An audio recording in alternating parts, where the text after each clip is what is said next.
చాలా అంటే చాలా వస్తుంది. జై శ్రీరామ్, జై గోమాత. జై శ్రీరామ్. ఈరోజు ఉదయం గోరక్షకుల టీం అంతా కూడా ఒక కంటైనర్ వెహికల్ వస్తుందంటే అందరం కూడా నైట్ నుంచి అందరూ కూడా గోరక్షకులు అందరూ బయటికి రావడం జరిగింది. పొద్దున 3 గంటల నుంచి బండి చేసి కూడా వచ్చేస్తే అటు బీపీనగర్ పోలీస్ స్టేషన్ కానీ ఇటు గట్కేసర్ పోలీస్ స్టేషన్ కూడా ముందే ఇన్ఫర్మేషన్ ఇస్తాం. ఎందుకంటే మన తెలంగాణ తెలిసి ఆ పోలీస్ వ్యవస్థ ఎంత చేతన వ్యవస్థ ఉంటుందో.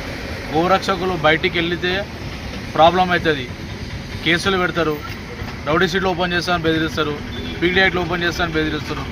ఆ సందర్భంగా మేము కూడా వీళ్ళు ఎంతవరకు పనిచేస్తారో డిపార్ట్మెంట్ అని చెప్పి డిపార్ట్మెంట్కి మేము ఇన్ఫర్మేషన్ ఇస్తే బీపీనగర్ టోల్ గేట్ నుంచి ఆ కంటైనర్ ఉన్న కసాయినా కొడుకులు అందరు కూడా వెనక పెట్రోలింగ్ వేసుకొని ఒక పాసింగ్ వెహికల్ పెట్టుకొని గుద్దుకుండా వచ్చి గట్కేసార్లో కూడా ఇలా గోరక్షకులను గుద్దుకుంటా పోలీస్ డిపార్ట్మెంట్ పెట్రోల్ వెహికల్ వెనక ఉన్నా కూడా కనీసం ఒక లారీని చేసేలేని నిస్సాయ స్థితిలో పోలీస్ డిపార్ట్మెంట్ ఉంది.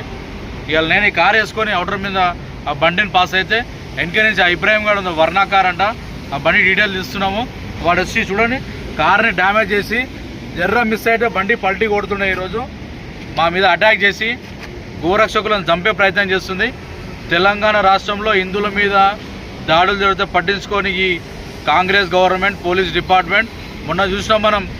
మొన్న ఇష్టనర్సం సిటీలో చిన్న గుడి కడితే పోలీస్ ఫోర్స్ మొత్తం పెట్టి అక్రమంగా కూలొట్టి హిందూ కార్యకర్తలు ఏదైతే గుడికి సపోర్ట్గా పోయారో వాళ్ళందరి మీద కేసులు పెట్టింది. సిగ్గు శరం ఉండాలి డిపార్ట్మెంట్కి. ఈరోజు ఈ గవర్నమెంట్కి ఒక చిన్న వెహికల్ పట్టుకోలేకపోతారు. పోలీస్ వాళ్ళకు కూడా ఇన్ఫర్మేషన్ ఇస్తే కూడా ముందుకు చెప్తా కూడా ఎవరో చేయలేకపోతారో. దీని మీద కఠిన చర్యలు తీసుకుంటాం. ఈరోజు గట్కేసార్ పోలీస్ స్టేషన్ అందరూ కూడా మేము పోతున్నాం, పోయి మాట్లాడతాం. అందరు పిఎస్తో తెలుసుకుంటాం. బిడా కసాయిలారా, స్మగ్లర్లారా, మేము మీ పని చూసుకుంటాం. మీరు గట్కేసార్కి ఇంకోసారి రారా. ఏదైతే విధంగా ఈరోజు నా మీద అటాక్ చేయడానికి ప్రయత్నం చేసిరో, నా బండి గల గుద్దిరో, మీరు మళ్ళీ బయటకు వస్తారు కదా, అప్పుడు మీ పని చెప్తామని హెచ్చరిస్తున్నాం. జై శ్రీరామ్.